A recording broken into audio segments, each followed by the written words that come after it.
नमस्कार मित्र आणि मैत्रिणींनो, हेल्थ मराठी डॉक्टर हुकिरे यस्वी या यूट्यूब चॅनलमध्ये मी आपला आरोग्य मित्र डॉक्टर सिद्धेश्वर हुकिरे आपल्या सगळ्यांचं मनापासून स्वागत करतो. मित्र हो, हल्ली अंगदुखीच्या त्रासाचं प्रमाण खूप जास्त वाढलंय. घरटी एक तरी व्यक्ती तुम्हाला अंगदुखीनं त्रासलेला बघायला मिळतो. यासोबतच कोणाचे पाय दुखतात, खांदे दुखतात, पाठदुखी, कंबरदुखी, गुडघेदुखी, सांधेदुखी, मान पाठ दुखणं किंवा डोकं दुखणं अशा तक्रारी बऱ्याच जणांना हल्ली दिसून येत आहेत. आणि म्हणूनच आजचा हा व्हिडिओ मी तुमच्यासाठी खास करत आहे. अंगदुखीची कारणं कुठली कुठली असतात, अंगदुखीच्यासाठी कुठले घरगुती उपाय करायचे आणि त्याच्यासाठी कुठले खात्रीशीर उपचार करायचे जेणेकरून तुमची अंगदुखी कायम स्वरूपासाठी बंद होईल. तुम्हाला त्याच्यासाठी वारंवार औषध गोळ्या, पेनकिलरच्या गोळ्या, कुठला तरी मलम लाव, कुठलं तरी तेल लाव, हे शेक ते शेक, काहीतरी अजून उपाय करत बस असं अजिबात करायची गरज भासणार नाही. आणि म्हणून तुम्हाला विनंती आहे की हा व्हिडिओ पुढं न पळवता शेवटपर्यंत नीट पहा, जेणेकरून तुम्हाला प्रत्येक पॉइंट टू पॉइंट सगळी शास्त्रीय माहिती सविस्तर समजण्यासाठी मदत होईल. कारण अंगदुखी ही जरी किरकोळ समस्या वाटत असली, साधी मामूली समस्या वाटत असली तरी देखील ही जास्त त्रासदायक असते. ज्या व्यक्तीचं अंग दुखतं त्यालाच ते कळतं. दिवसभर तो बेचैन असतो, अस्वस्थ असतो, कुठल्याही कामामध्ये मन लागत नाही, कुठलंही काम करावं असं वाटत नाही, सतत झोपून राहावं असं वाटतं आणि कुणीतरी आपले पाय अंग दाबून द्यावं, काहीतरी शेकून द्यावं, काहीतरी मलम लावून चोळून द्यावं, अशा प्रकारची जाणीव, अशा प्रकारची भावना त्या व्यक्तीची होते आणि दिवस त्याचा पूर्णपणे खराब जातो. झोप देखील शांतपणाने लागत नाही आणि त्याचा परिणाम म्हणून बहुतांशी वेळेला बहुतांशी लोक हे डॉक्टरांना न विचारता, डॉक्टरांचा सल्ला न घेता मेडिकलमध्ये जाऊन वेदनाशामक पेनकिलरच्या गोळ्या आणतात आणि त्या खातात. काही घरामध्ये तर अशा व्यक्ती आहेत ज्या दररोज पेनकिलरची गोळी खाल्ल्याशिवाय झोपतच नाही. तर ही गोळी घेऊन सुद्धा त्यांना तात्पुरताच आराम मिळतो आणि म्हणून ते अजून जास्त पॉवर असणारी गोळी मेडिकलमधून आणतात आणि ती खात राहतात. परिणामी तात्पुरता फक्त आराम मिळतो. यामुळे अंगदुखी कायमची तर बरी होतच नाही, पण त्या गोळीचे साईड इफेक्ट त्या पेशंटच्या किडनीवर आणि लिव्हरवर होतात आणि त्याला अजून जास्त कॉम्प्लिकेशन होतात. त्याचं शरीर अजून जास्त खराब होऊन जातं. आणि म्हणून मला असं वाटतं की अंगदुखीचं कारण आपण समजून घेतलं पाहिजे. माझं अंग का बरं दुखतंय? बाकीच्या घरातल्या लोकांचं, इतरांचं, माझ्या मित्रांचं, नातेवाईकांचं अंग का दुखत नाही? माझंच का दुखतं?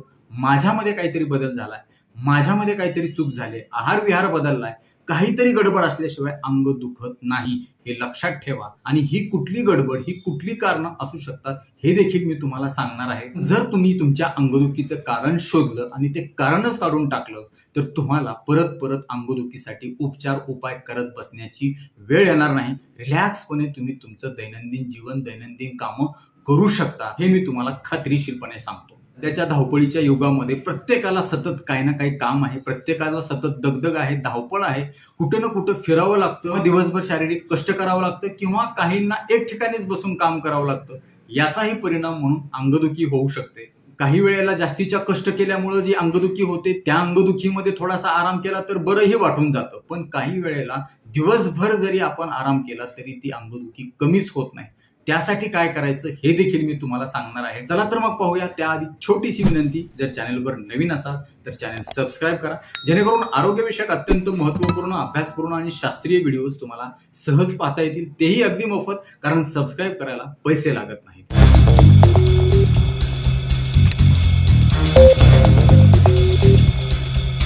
सगळ्यात सुरुवातीला पाहूया अंगदुखीची 10 कारणं कुठली कुठली आहेत. सगळ्यात पहिलं ते म्हणजे वाढतं वय. जसं वय वाढेल तसं आपल्या शरीराची अंगदुखी वाढते. मांसपेशी दुखायला लागतात, हाडं दुखायला लागतात, यासोबतच शरीरातला वात वाढायला लागतो आणि हा शरीरातला वात हा आपल्या अंगदुखीचं एक महत्वाचं कारण ठरू शकतो. काही वेळेला स्त्रियांच्या मध्ये जेव्हा मासिक पाळी बंद व्हायला लागते, रजोनिवृत्ती ज्याला आपण म्हणतो, साधारण 45-50 वयानंतर वात प्रकृती जास्त वाढायला लागते आणि त्याचा परिणाम म्हणून शरीर स्थूल व्हायला लागतं, जड पडायला लागतं, अंग जड पडायला लागतं, सांधे आखडून जातात, हाडं ठिसूळ होतात, हाडं दुखायला लागतात, पायाला गोळे यायला लागतात, मानपाट कंबरदुखीचा त्रास जास्त वाढतो. काही वेळेला थंडी असेल किंवा पावसाळा असेल, पाऊस पडलेला असेल किंवा थंडीमध्ये पाण्यामध्ये कुठं काय काम केलं असेल, ढगाळ वातावरण असेल, आभाळ आला असेल किंवा दमट वातावरण असेल किंवा डायरेक्ट फॅन किंवा कूलरच्या हवेखाली झोपलं तर त्याचा परिणाम म्हणून सुद्धा शरीरातली वात वाढते आणि अंगदुखी व्हायला लागते. पण काही वेळेला वय कमी असून देखील अंगदुखी का बरं होते? अशा वेळी मुख्य कारणं असतात ती म्हणजे शरीरामध्ये पाण्याची कमतरता निर्माण होणं, पुरेसं पाणी न पिणं, आहारामध्ये तेल किंवा तूप पूर्णपणे बंद करणं. वेळेला काही जण वजन कमी करायचं म्हणून तेल किंवा तूप पूर्णपणे बंद करून टाकतात आणि त्याचा परिणाम म्हणून शरीराला जे स्निग्धता मिळायचे, मेद मिळायचे ते मिळत नाही आणि त्याचा परिणाम म्हणून मांसपेशी आणि सांधे, हाडं कमकुवत होतात आणि अंगदुखी सुरू होते. यासोबतच डायटिंगच्या नावाखाली दिवसभर पालेभाज्या किंवा सलाड खात बसतात. त्याच्यामुळे देखील तुम्हाला उपासमार होऊ शकते. काही वेळेला वजन वाढतंय म्हणून भूक लागली तरी खात नाही. हे देखील एक महत्वाचं कारण आहे अंगदुखीचं. बरेच लोक फ्रीजमधलं अन्न खातात, शिळं अन्न खातात, कोल्ड ड्रिंक्स पितात, थंडगार फ्रीजमधलं पाणी पितात. याच्यामुळे देखील शरीरामध्ये वात प्रकृती वाढते आणि त्याचा परिणाम म्हणून तुमची अंगदुखी वाढते. शरीराला स्निग्ध पदार्थ मिळणं गरजेचं आहे आणि हे स्निग्ध पदार्थ फास्ट फूड, जंक फूड किंवा तळलेले मसालेदार पदार्थ खाण्यामधून मिळणार नाही. त्याचे विपरीत परिणाम होतात. मग कशामधून घ्यायचे? तर तेलबिया तुम्ही घेऊ शकता, तीळ आहे, सूर्यफूल आहे, बदाम आहे, घरी बनवलेलं साजूक तूप आहे, घाण्याचं तेल असेल. याचा जर तुम्ही आहारामध्ये समावेश केला तर तुमची हाडं, सांधे आणि मांसपेशी मजबूत होतील आणि अंगदुखी अजिबात होणार नाही. दुसरं कारण आहे अंगदुखी होण्याचं, ते म्हणजे रात्रीच्या वेळेला शांत, समाधानकारक पुरेशी झोप न होणं. कारण झोप व्यवस्थित होणं हे आपल्या शारीरिक आणि मानसिक आरोग्यासाठी अत्यंत महत्वाचं असतं.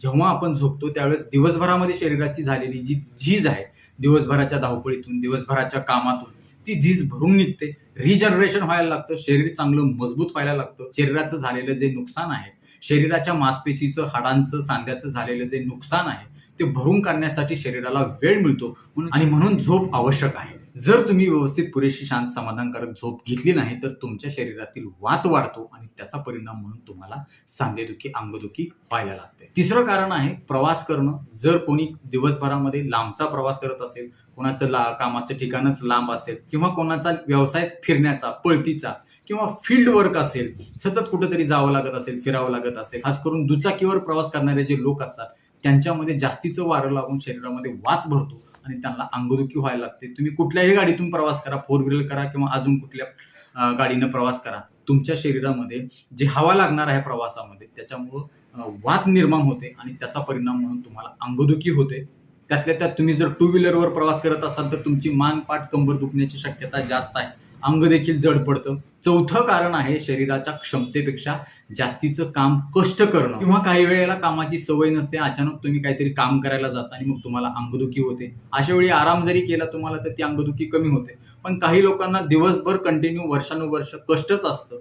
अशा वेळी देखील तुमची अंगदुखी वाढू शकते. कारण तुमच्या मांसपेशीला, तुमच्या सांध्याला, तुमच्या हाडांना आरामच मिळत नाही पुरेसा आणि त्याचा परिणाम म्हणून ते बिचारे थकून जातात आणि थकले की तिथं काहीतरी असे केमिकल निर्माण होतात, रसायनं निर्माण होतात आणि त्याचा परिणाम म्हणून तुम्हाला अंगदुखी, सांधेदुखी, पायदुखी, कंबरदुखी व्हायला लागते. 5वं कारण आहे ताणतणाव, चिंता, सतत कुठल्या ना कुठल्या गोष्टीची काळजी करणं. जेव्हा तुम्ही ताणतणावामध्ये असता, तुम्ही रिलॅक्स नसता, काहीतरी स्ट्रेसमध्ये असता, त्यावेळेस तुमच्या शरीरामध्ये काही रसायनं तयार होतात, काही हॉर्मोनल चेंजेस होतात आणि त्याचा परिणाम म्हणून तुमच्या मांसपेशी आखडून जायला लागतात आणि त्या कमकुवत होऊन, कमजोर होऊन दुखायला लागतात आणि परिणामी तुम्हाला अंग जड पडतं, अंग ठणठण दुखतं, जसं काही की कुणीतरी मारले तुम्हाला. किंवा जर तुम्ही सतत नकारात्मक विचार करत असाल, निगेटिव्ह विचार करत असाल तर त्याचा परिणाम म्हणून देखील तुमच्या शरीरामध्ये अंगदुखी उद्भवण्याची शक्यता जास्त आहे. 6वं कारण आहे कॅल्शियमची कमतरता होणं. कॅल्शियम हाडांसाठी, मांसपेशींसाठी, सांध्यासाठी अत्यंत महत्वाचं आहे. जर ते कमी असेल तर तुम्हाला अंगदुखी होईल. कॅल्शियम कमी भरून कशी काढायची याच्याबद्दल व्हिडिओ बनवला, तो आवर्जून चॅनलवर बघा. नंबर 7 हिमोग्लोबिन कमी असेल, रक्त कमी असेल, हे देखील एक महत्वाचं कारण आहे. याचा देखील आपण व्हिडिओ बनवला चॅनलवरती, तो देखील तुम्ही आवर्जून पहा. नंबर 8 व्हिटॅमिन B12 ची कमतरता झाल्यामुळे देखील अंगदुखी होऊ शकते. याचाही व्हिडिओ चॅनलवरती बघा. नंबर 9 व्हिटॅमिन D अत्यंत महत्वाचं व्हिटॅमिन आहे अंगदुखीच्या आजाराच्यासाठी. जर तुम्हाला व्हिटॅमिन D कमतरता झाली तर तुमचं अंग सनसन दुखायला लागतं, हाडं दुखायला लागतात, सांधे दुखायला लागतात, कमकुवत होतात, कमजोर होतात. ऑस्टिओपोरोसिस नावाचा आजार तुम्हाला होऊ शकतो आणि परिणामी तुमची अंगदुखी वाढू शकते. व्हिटॅमिन डी ची कमतरता झाल्यानंतर अजून काय त्रास होतो, व्हिटॅमिन डी ची कमतरता भरून कशी काढायची याचाही व्हिडिओ आपण चॅनलवर बनवला, ते देखील तुम्ही आवर्जून पहा. आणि नंबर 10 जर तुमचं वजन कुठल्या ना कुठल्या कारणाने वाढलेलं असेल, ओबेसिटी म्हणजेच ओव्हरवेट जर असेल किंवा थायरॉइडचा आजार असेल तर हे देखील एक अंगदुखीचं महत्वाचं कारण आहे. तर मित्रांनो, ही झाली अंगदुखीची कारणं. आता पाहूयात अंगदुखीसाठी काय काय घरगुती उपाय आपण करू शकतो जेणेकरून तुमची अंगदुखी कुठल्याही साईड इफेक्ट शिवाय कमी होऊ शकते, तुम्हाला आराम मिळेल, तुमची बॉडी रिलॅक्स होईल. सगळ्यात पहिलं आहे ते म्हणजे तेलाने मसाज करणं. तिळाचं तेल असेल, मोहरीचं तेल असेल किंवा बदामाचं तेल असेल किंवा अजून कुठलं औषधी तेल असेल तर त्या औषधी तेलानं हळूवार दुखायलेल्या भागावरती मसाज करा. दिवसभर तुम्ही प्रवास करून येत असाल, कुठेतरी दगदग करून येत असाल, धावपळ जास्त होत असेल, चलावं जास्त लागत असेल, शारीरिक कष्ट जास्त करावं लागत असेल, तर अशा वेळी झोपताना तळपायाला ह्या तेलाने किंवा साजूक तुपाने तुम्ही हळूवार मसाज करा. निवांत झोपून जा. तुमची अंगदुखी सकाळपर्यंत फ्रेश होऊन वाटेल. तुम्ही सकाळपर्यंत फ्रेश होऊन जाल. तेव्हा तुम्ही कपड्यानं शेकू शकता. रबराच्या पिशवीमध्ये गरम पाणी घेऊन शेकू शकता किंवा वीट असेल, वाळू असेल, यानं देखील तुम्ही शेकू शकता. बर्फानं अजिबात शेकू नका. बर्फानं जर शेकला तर तुम्हाला तात्पुरता आराम वाटेल, पण तुमची अंगदुखी अजून जास्तीची डबल पटीनं वाढेल. त्यामुळे बर्फ अजिबात लावू नका. जेव्हा कधी अंगदुखी होते तेव्हा तुम्ही गरमच शेक देणं अपेक्षित आहे. पुढचा महत्वाचा उपाय आहे आहार. जो आहार घेतल्यामुळे तुमच्या शरीरातील वात कमी होते नैसर्गिकरित्या. कुठला आहार असा आहे ज्याच्यामुळे तुमची वात कमी होऊन तुमची अंगदुखी कमी होते आणि तुम्हाला वारंवार अंगदुखी होत नाही? तर त्यामध्ये घरामध्ये असणारे मसाल्याचे पदार्थ. कुठले कुठले मसाले आहेत? लवंग, मिरी, दालचिनी, सुंठ आणि हळद. हे 5ही मसाल्याचे पदार्थ आपल्यासाठी औषध आहेत, घरातले औषध आहेत. याच्यामध्ये अँटी इन्फ्लामेटरी गुणधर्म आहेत.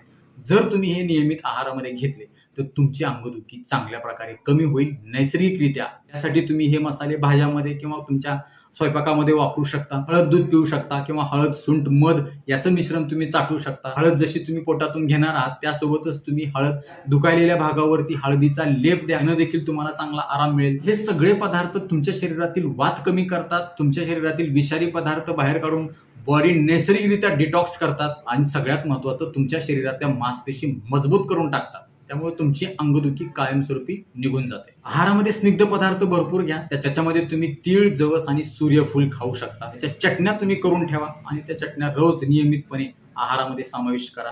तुमच्या मांसपेशी मजबूत होतील आणि अंगदुखी येणार नाही, थकवा जाणवणार नाही, सांधा दुखणार नाही, मांसपेशी कमजोर होणार नाही. काय तुझा महत्वाचा उपाय आहे व्यायाम. आता व्यायाम प्रमाणापेक्षा जास्त करणं आणि व्यायाम अजिबात न करणं, शरीराची हालचाल अजिबात न करणं, हे दोन्हीही कारण आहेत अंगदुखी होण्याची. मग त्याच्यासाठी योग्य व्यायाम आपल्या शरीराच्या क्षमतेनुसार सहन होईल इतका, आपल्याला कम्फर्ट वाटेल इतका, आपल्याला झेपेल इतकाच व्यायाम तुम्ही करा. त्यासाठी तुम्ही सूर्यनमस्कार घालू शकता. योगा अत्यंत महत्वाचा व्यायाम प्रकार आहे. त्याच्यामुळे तुमची अंगदुखी कायमस्वरूपी बंद होऊ शकते जर तुम्ही नियमितपणे योगाची प्रॅक्टिस केली तर. त्याच्यामुळे तुमचं मांसपेशी स्ट्रेच होतात, त्या मजबूत होतात, त्याच्यामध्ये एक चांगली लवचिकता येते, त्या आखडून जात नाही. त्यामुळे नक्कीच योग्य व्यायाम आणि योगासन आवर्जून करा. पुढचा महत्वाचा उपाय आहे ते म्हणजे म्युझिक थेरपी. झोपताना किंवा कधीही तुम्हाला अंगदुखी होते तेव्हा छान कानाला मधुर वाटेल असं संगीत ऐका. त्या संगीत ऐकल्यामुळे देखील तुमचं मन रिलॅक्स होईल, परिणामी तुमच्या मांसपेशी रिलॅक्स होतील, बॉडी रिलॅक्स होईल आणि तुमचं अंग दुखणं